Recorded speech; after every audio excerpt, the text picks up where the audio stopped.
En application de la loi du 7 août 2015 portant nouvelle organisation territoriale de la République, dite loi Notré, les établissements publics de coopération intercommunale exercent de plein droit, en lieu et place des communes membres, la compétence en matière de promotion du tourisme.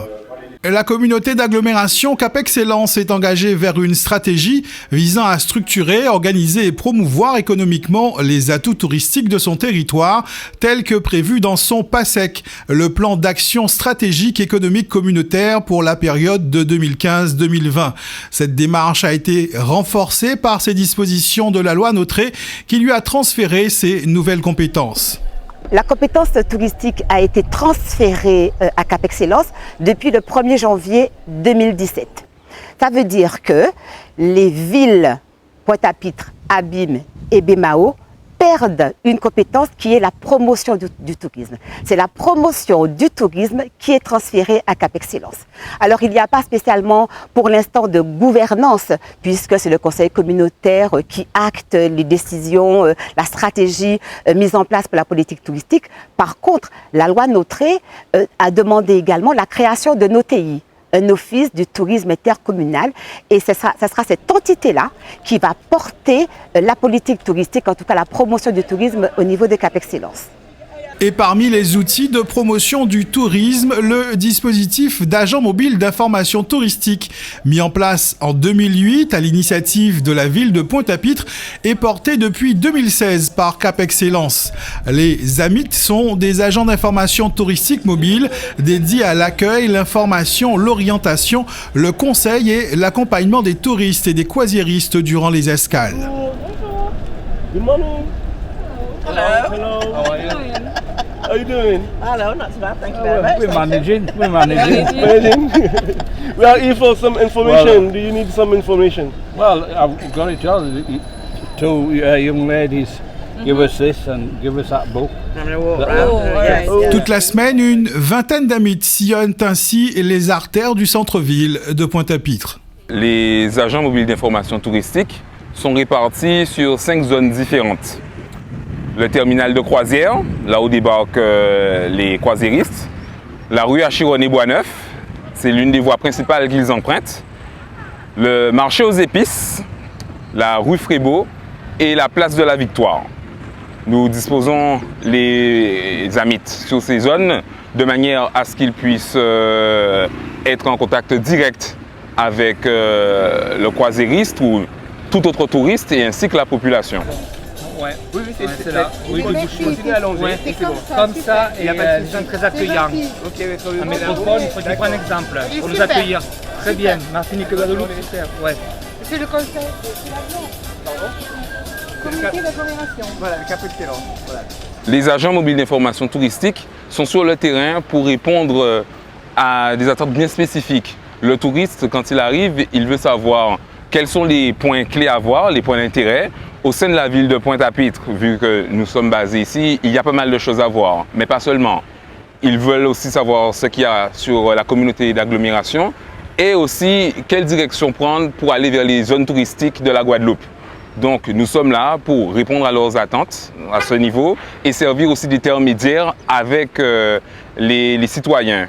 L'agent mobile d'information touristique joue un rôle de médiation, de promotion du territoire en informant les touristes sur les sites, les monuments ou les manifestations à découvrir sur l'ensemble de l'archipel. Mais il participe aussi à la tranquillité des visiteurs de la ville car en contact direct avec les forces de l'ordre. Le dispositif des AMIT est aussi une opportunité offerte à des jeunes du territoire communautaire de trouver une insertion professionnelle en se mettant au service du développement économique de la Guadeloupe. C'est le cas d'Olivia qui a intégré le dispositif récemment. La vocation AMIT en elle-même est devenue tardive. Ce qui me plaisait, tout d'abord, c'était la relation avec les étrangers, parce que c'est une chose enrichissante dans la manière de s'adresser avec et pratiquer plusieurs langues. J'ai remarqué sur le terrain qu'on est confronté avec des Espagnols, Italiens, Allemands, donc ça permet d'enrichir notre vocabulaire, bien entendu, les notions de base qu'on avait appris dans le cursus scolaire. Mais mis à part la relation, c'est une expérience assez enrichissante et on le ressent par rapport aux touristes, plus précisément les croisiéristes, même si parfois on est sollicité par des touristes long séjour, dira-t-on. Je pense me spécialiser dans le tourisme après la saison des croisières pour pouvoir, si c'est possible, participer à des excursions, pour pouvoir passer plus de temps avec les touristes et m'enrichir tout simplement. Cap Excellence assure donc la stratégie de promotion touristique des villes des Abîmes, Bémao et Pointe-à-Pitre, toutes trois dotées d'un réel potentiel que la communauté d'agglomération s'attache à valoriser. Nous avons beaucoup d'atouts, même si nous savons que le territoire de Cap Excellence n'est pas beaucoup fréquenté par les touristes. Simplement, c'est une question d'hébergement et d'offres touristiques. Et là, Cap Excellence met en place une stratégie pour faire venir les touristes qui sont en réalité sur le territoire de la Guadeloupe. Ils sont Gosier, ils sont ADI, ils sont à Saint-François. Et nous travaillons pour qu'ils puissent venir sur notre territoire. Mais pas que les touristes. Il faut que les visiteurs, que les locaux apprennent à connaître le territoire de Cap Excellence parce qu'il y a des atouts touristiques indéniables. Parmi ces atouts sur lesquels la communauté d'agglomération mise pour l'attractivité du territoire communautaire et le développement de l'activité touristique, le site de Taonaba, où est érigée la Maison de la Mangrove, un projet écotouristique de mise en valeur et d'aménagement du canal de Belle-Plaine et des zones humides de cette partie du territoire des Abîmes. Nous avons un musée qui parle de toutes les mangroves de la Caraïbe et du monde également. Et ce musée a une connotation pédagogique pour former nos enfants à prendre soin de notre environnement, à prendre soin de notre richesse pour pouvoir laisser un héritage aux autres. Nous avons un grand public de scolaires qui nous permet de valoriser aussi notre biodiversité. Nous avons aussi un public de touristes qui viennent également pour découvrir à quelques pas de la ville des Abîmes. Vous avez un petit endroit, un verger magnifique comme Taonaba. Ils viennent se ressourcer. Ils viennent se promener, pour découvrir aussi notre richesse, ils viennent prendre des photos, ils viennent également faire des petites balades en kayak, découvrir la richesse de notre site naturel. Alors nous avons en fin de construction, le pôle accueil qui servira de lieu également pour pouvoir accueillir, il y aura un restaurant à l'intérieur. Vous aurez également une base nautique également qui est en fin de construction, qui est aussi un sentier pédestre. En 2017, Taonaba a reçu plus de 12 000 visiteurs venus s'informer sur ces zones singulières que sont les marais ou les mangroves, profiter de la quiétude qu'offre ce site naturel ou découvrir sa richesse faunistique et floristique. À l'autre bout du territoire communautaire, c'est aussi cette même richesse naturelle qui attire de nombreux touristes. Direction le port de Bémao, point de départ de balade dans le Grand Cul de Sac-Marin. Une activité qui profite à plusieurs opérateurs. Bonjour monsieur. Bonjour madame. Oui, bonjour. Bonjour. Alors aujourd'hui vous avez un groupe qui part du port de Plaisance. Oui. C'est un groupe de quelle nationalité? Il y a de tout. Il y a de tout. Il y a de tout quelquefois. Donc aujourd'hui on n'a que des gens qui viennent de métropole. Très bien, très bien. Quelquefois, on a des gens qui viennent d'Amérique, un peu de... voilà.